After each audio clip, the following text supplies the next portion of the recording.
નમસ્કાર વિદ્યાર્થી મિત્રો, કેમ છો બધા? મજામાં છો ને? સરસ, વેરી ગુડ. આજે આપણે ધોરણ 8ની અંદર વિષય ગણિતની અંદર આપણે પ્રકરણ નંબર 6 વર્ગ અને વર્ગમૂળનો આપણે અભ્યાસ કરવાનો છે. વિદ્યાર્થી મિત્રો, ગઈ વખતે આપણે અગાઉના લેક્ચરની અંદર કોઈપણ સંખ્યાનો વર્ગ છે એ કેટલો થાય એ આપણે ભણી ગયા, બરાબર. પછી એની કેટલીક પેટર્નો છે એ પેટર્ન વિશે અભ્યાસ કર્યો. એ ઉપરાંત પાયથાગોરિયન ત્રિપુટી વિશે પણ આપણે અભ્યાસ કર્યો છે. આજે આપણે વર્ગમૂળ વિશે અભ્યાસ કરવાનો છે કે કઈ કઈ સંખ્યાઓ છે એના વર્ગમૂળ નીકળે, બરાબર. કે આપેલી સંખ્યા છે એનું વર્ગમૂળ નીકળે છે કે નહીં, કેટલું વર્ગમૂળ નીકળે છે એના વિશે આપણે અભ્યાસ કરવાનો છે. એ પહેલાં અહીંયા આપણે એક સાદા ઉદાહરણથી સમજીએ કે વર્ગમૂળ શું છે, કેવી રીતે શોધવું પડે. આ 5, 3 અને x આપેલા છે. તો અહીંયા જે કર્ણ છે એ 5નો વર્ગ બરાબર આ જે કર્ણ કહેવાય અને આ કાટખૂણો સમાવતી બે બાજુઓ કહેવાય. તો કર્ણનો વર્ગ એ કાટખૂણો સમાવતી બે બાજુઓના વર્ગોના સરવાળા બરાબર થાય, જે આપણે અગાઉ ભણી ગયા છીએ. તમને ખ્યાલ જ છે, પાયથાગોરિયન ત્રિપુટી છે. તો અહીંયા 5નો વર્ગ બરાબર 3નો વર્ગ વત્તા xનો વર્ગ થાય. હવે શું થશે? આપણે બંને જે 5નો વર્ગ છે તો કેટલો થાય? 25 થાય. 3નો વર્ગ કેટલો થાય?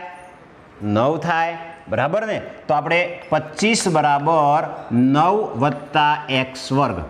હવે x વર્ગને આપણે કરતા કરવાના છે. વિદ્યાર્થી મિત્રો, અહીં x વર્ગને કરતા કરીએ તો શું થશે? તો x વર્ગની સાથે 9 છે એ વત્તાકારમાં છે, તો બરાબરની બીજી બાજુ લઈ જવાના. તો બાદબાકીમાં જાય એટલે 25 - 9 માટે x વર્ગ બરાબર 25માંથી 9 જાય તો 16. હવે આપણે xની કિંમત શોધવાની છે. તો xની એવી કિંમત શોધવાની કે એનો વર્ગમૂળ નીકળતું હોય, બરાબર ને. એટલે કે કોઈ સંખ્યાનો વર્ગ છે. આ 16 છે એ એવી સંખ્યા છે કે એ કોઈ સંખ્યા છે એનો વર્ગ છે, તો એની xની કિંમત આપણને મળશે. તો 16 એ કઈ સંખ્યાનો વર્ગ છે એ વિચારો. 16 એ કઈ સંખ્યાનો વર્ગ છે? જો આ વિચારીએ આપણે તો આ જે ક્રિયા કરીએ છીએ એ ક્રિયાને જ વર્ગમૂળ શોધવાની પ્રક્રિયા કહેવાય. કે ભાઈ આપેલી સંખ્યા છે એ કઈ સંખ્યાનો વર્ગ છે, આટલો પ્રશ્ન કરો એટલે આપેલી સંખ્યાનું વર્ગમૂળ નીકળે, બરાબર. એટલે આ જે x વર્ગ છે એની xની કિંમત શોધવી હોય તો આપણે વિચારવું પડે કે ભાઈ આ 16 છે એ કોનો વર્ગ થાય? ચલો તમે મને કહેશો કોનો વર્ગ છે, વિચારો. ચલો આપણે 1 થી લઈએ. 1નો વર્ગ 1, 2નો વર્ગ 4, 3નો વર્ગ 9, 4નો વર્ગ કેટલો? 16. 4નો વર્ગ 16 થાય ને. તો અહીંયા x વર્ગ બરાબર શું થશે? 16 એ કોનો વર્ગ છે? તો 4નો વર્ગ છે, બરાબર. એટલે કે 16નું વર્ગમૂળ 4 થશે. તો અહીંયા તમે જોઈ શકો છો કે વર્ગ છે દૂર થઈ જાય એટલે x બરાબર 4 આવે. તો વિદ્યાર્થી મિત્રો, આપણે જ્યારે પણ ગમે તે સંખ્યા આપી હોય એ સંખ્યાનું વર્ગમૂળ શોધવાનું પૂછે તો વિચારવું પડે કે આપેલી સંખ્યા એ કઈ સંખ્યાનો વર્ગ છે. જો નાની સંખ્યા હશે તો તમે એ સીધો તમે જવાબ મેળવી શકશો. મોટી સંખ્યા હોય તો એના માટેની આપણે પદ્ધતિ છે આગળ ભણવાની છે. તો હવે તમને ખ્યાલ આવી ગયો હશે કે વર્ગમૂળ એટલે શું. તો વર્ગમૂળ એ કોઈ સંખ્યાનો વર્ગ, કઈ સંખ્યાનો વર્ગ છે એ શોધી કાઢો એટલે આપેલી સંખ્યાનું વર્ગમૂળ મળે. દાખલા તરીકે અહીંયા આપણે જોઈએ વર્ગમૂળ કેવી રીતે શોધી શકાય.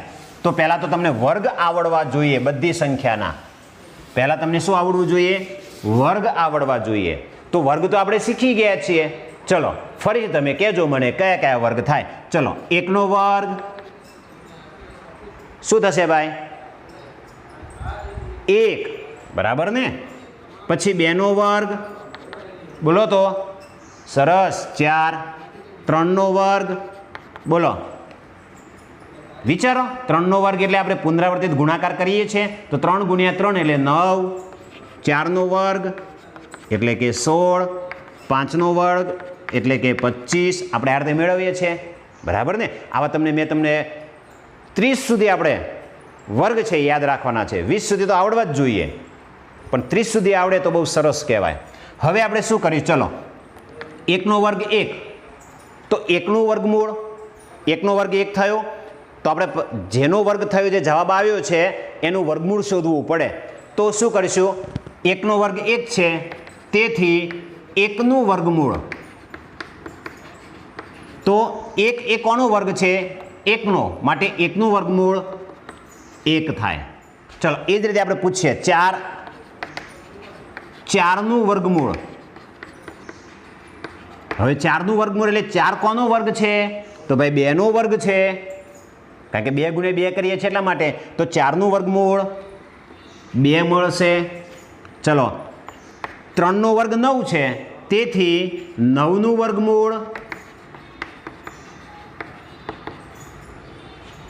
તો 9નું વર્ગમૂળ શું થાય? તો 9નું વર્ગમૂળ, 9 એ કોનો વર્ગ છે?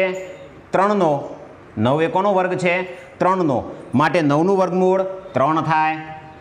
એ જ રીતે 4નો વર્ગ 16 છે, તેથી 16નું વર્ગમૂળ. તો 16નું વર્ગમૂળ 4 થશે, કારણ કે 16 એ કોનો વર્ગ છે? પ્રશ્ન પૂછો સામે કે ભાઈ 16 એ કોનો વર્ગ છે? તો 4નો વર્ગ છે, માટે 16નું વર્ગમૂળ 4 થાય. ચલો, 5નો વર્ગ 25, તેથી 25નું વર્ગમૂળ. તો 25નું વર્ગમૂળ શું થશે? તો 25 એ કોનો વર્ગ છે? 5નો વર્ગ છે, માટે 25નું વર્ગમૂળ 5 થાય. તો વિદ્યાર્થી મિત્રો, આ રીતે આપણે કોઈ પણ સંખ્યાનું વર્ગમૂળ શોધી શકીએ. કોઈ તમને એમ કહે કે ભાઈ 100નું વર્ગમૂળ, 100નું વર્ગમૂળ શું થાય? પ્રશ્નાર્થ છે. તો વિચારો કે 100 એ કોનો વર્ગ છે? કોનો? સરસ, તમને તો આવડે છે, 10નો, માટે 100નું વર્ગમૂળ શું થાય? 10. બરાબર ને? તો તમને આ રીતે 20 સુધી જો વર્ગ આવડતા હશે તો તમે એનું વર્ગમૂળ પણ તમને ખબર પડશે, અને એ સંખ્યાનું વર્ગમૂળ નીકળે છે કે નહીં એ પણ જોવું પડે. બધી સંખ્યાનું વર્ગમૂળ ન નીકળે. જો 1 અને 2નું નીકળે છે, 3નું, 1નું અને 4નું વર્ગમૂળ નીકળે. જો 2 અને 3 છે પૂર્ણ વર્ગ સંખ્યા નથી. જે સંખ્યાનું વર્ગમૂળ નીકળતું હોય એ પૂર્ણ વર્ગ સંખ્યા કહેવાય. બરાબર ને? અથવા તો સંખ્યાનો વર્ગ કરવાથી જે જવાબ આવે ને પૂર્ણ સંખ્યા, એટલે કે વર્ગ સંખ્યા કહેવાય, અથવા તો પૂર્ણ વર્ગ કહેવાય. તો 1, 4, 9, 16, 25 એ બધી પૂર્ણ વર્ગ સંખ્યાઓ છે, અને એ પૂર્ણ વર્ગ સંખ્યાઓનું જ વર્ગમૂળ નીકળે. અને એ જે સંખ્યાનો વર્ગ હોય એ જ એનું વર્ગમૂળ થાય. 3નો વર્ગ 9, તો 9નું વર્ગમૂળ 3. એ જ રીતે 144નું વર્ગમૂળ. તો 144નું વર્ગમૂળ શું થશે? તો 144 કોનો વર્ગ છે? ચલો કયો તો. હા, સરસ, 12નો. 12નો વર્ગ 144 થાય. બરાબર ને? માટે 144નું વર્ગમૂળ 12 થશે. બરાબર ને? કોઈ એમ કે ભાઈ 167નું વર્ગમૂળ, તો આપણે વિચારવું પડે કે ભાઈ 167નું કોઈ સંખ્યાનો વર્ગ નથી. એ કોઈ પણ સંખ્યાનો વર્ગ નથી, માટે એનું વર્ગમૂળ નીકળે નહીં. તો વર્ગમૂળ નથી, 167નું વર્ગમૂળ નથી, કારણ કે એ કોઈ સંખ્યાનો વર્ગ નથી થતો એટલા માટે. તો આપણે એ પણ યાદ રાખવાનું છે કે કઈ સંખ્યાના વર્ગ કયા થાય એ. બરાબર? હવે એ શોધવા માટે આપણે અહીંયા એક તમને સમજાવું કે કેવી રીતે નક્કી કરી શકાય કે આપેલી સંખ્યા છે એનું વર્ગમૂળ નીકળે કે ન નીકળે. આપણે અગાઉ પણ જોઈ ગયા કે જે સંખ્યાનો એકમનો અંક, બરાબર ને, જે સંખ્યાના એકમનો અંક આપણે જોઈ ગયા કે ભાઈ 1 હોય, 0 હોય, બરાબર ને, 2 હોય, 4 હોય, 5 હોય, 6 હોય, બરાબર, અને 8 હોય કે 9 હોય, એનું વર્ગમૂળ નીકળે. આપણે જોઈએ અહીંયા કે ભાઈ 1નો વર્ગ 1, બરાબર, અને 1નું વર્ગમૂળ, બરાબર, 1નું વર્ગમૂળ 1 થશે. જો વિદ્યાર્થી મિત્રો, વર્ગમૂળને સંકેતમાં કેવી રીતે દર્શાવાય એ આપણે જોઈ લઈએ. વર્ગમૂળનો સંકેત તો આ રીતે આપણે દર્શાવવાનું હોય છે. વર્ગમૂળનો સંકેત છે એ આ રીતે દર્શાવે. એનો સંકેત પણ આપણે જોઈ લઈએ. બરાબર, પછી આગળ જોઈએ આપણે. તો વર્ગમૂળનો સંકેત છે એ તમારે ખાસ યાદ રાખજો. આ જે નિશાની છે વર્ગમૂળની નિશાની છે. કોઈ એમ કે ભાઈ વર્ગમૂળમાં 4, તો આનો મતલબ શું? વર્ગમૂળમાં 4 એટલે 4નું વર્ગમૂળ શોધવાનું. તો 4નું વર્ગમૂળ કેટલું થાય? 2. તો વર્ગમૂળમાં 4નો અર્થ 2. વર્ગમૂળમાં 16. તો વર્ગમૂળમાં 16 એટલે 16નું વર્ગમૂળ 4. વર્ગમૂળમાં 25 આપેલા હોય, બરાબર. તો આનો મતલબ કે આનું વર્ગમૂળ કાઢવાનું છે. જો વર્ગમૂળની નિશાની અંદર જે સંખ્યા આપી હોય એનું શું કરવાનું છે? વર્ગમૂળ કાઢવાનું છે. તો આનું વર્ગમૂળ 5 થશે. તો ખાસ યાદ રાખજો કે વર્ગમૂળને સંકેતમાં આપણે આ રીતે દર્શાવી શકાય છે. જ્યારે સંખ્યા વર્ગમૂળની અંદર આપી હોય ત્યારે એનું વર્ગમૂળ શોધવાનું આવે છે. તો એ કઈ સંખ્યાનો વર્ગ છે એ તમે નક્કી કરો એટલે આપણને એનું વર્ગમૂળ છે એ મળી જાય છે.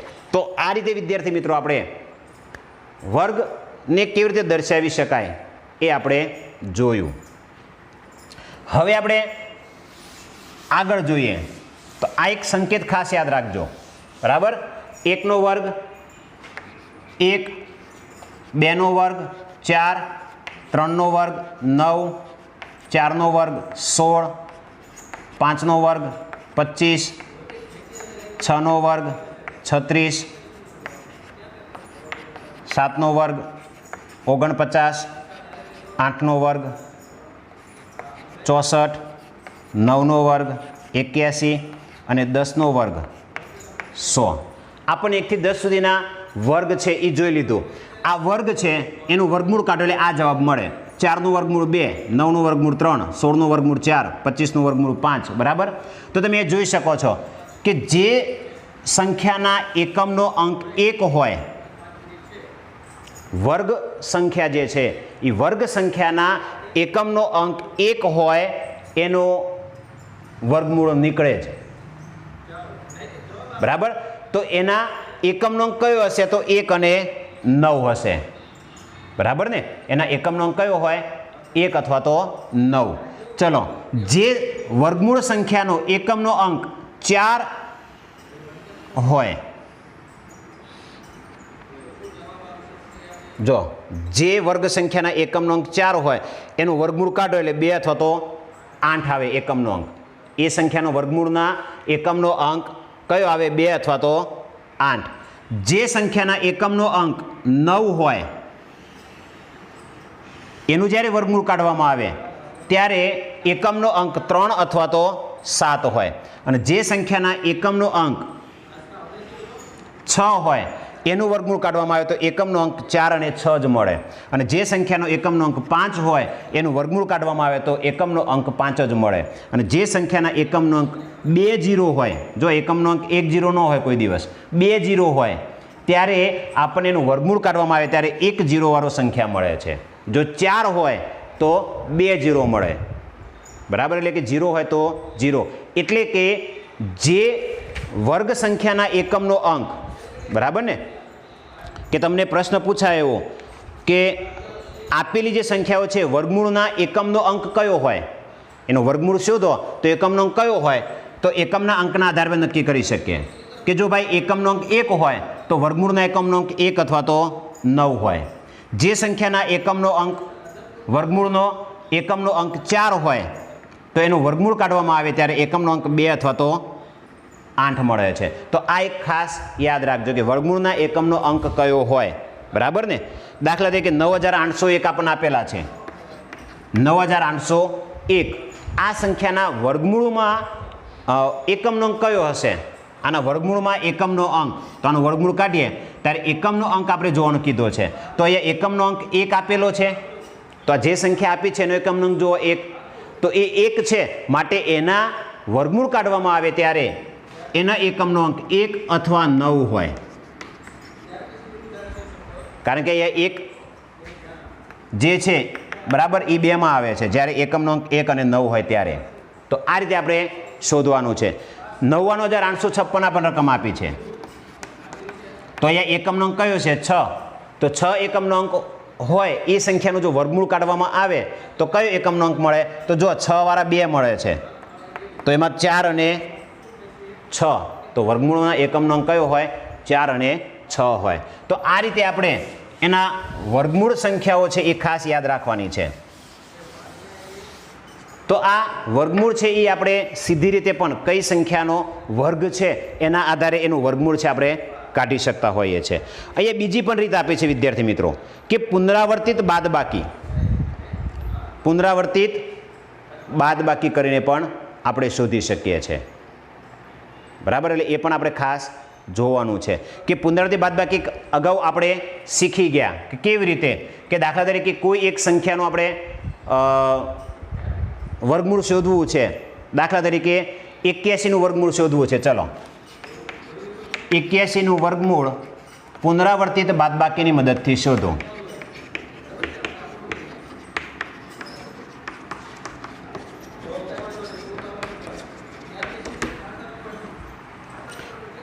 નું વર્ગમૂળ છે એનું પુનરાવર્તિત બાદબાકી. તો વિદ્યાર્થી મિત્રો ક્રમિક આપણે એકી સંખ્યાઓ બાદ કરતા જવાનું અને છેલ્લે જવાબ જો 0 આવે તો એનું વર્ગમૂળ નીકળતું હશે. એ આપણે કહી શકીએ. કેટલા સ્ટેપ લખવાથી આપણને એનું વર્ગમૂળ મળે છે એ ખાસ જોવાનું છે. ચલો, પહેલું સ્ટેપ છે 81માંથી 1 બાદ કરો એટલે 80. બીજું સ્ટેપ 80માંથી આપણે કેટલા બાદ કરવાના? 3. જો કઈ સંખ્યાઓ લેવાની?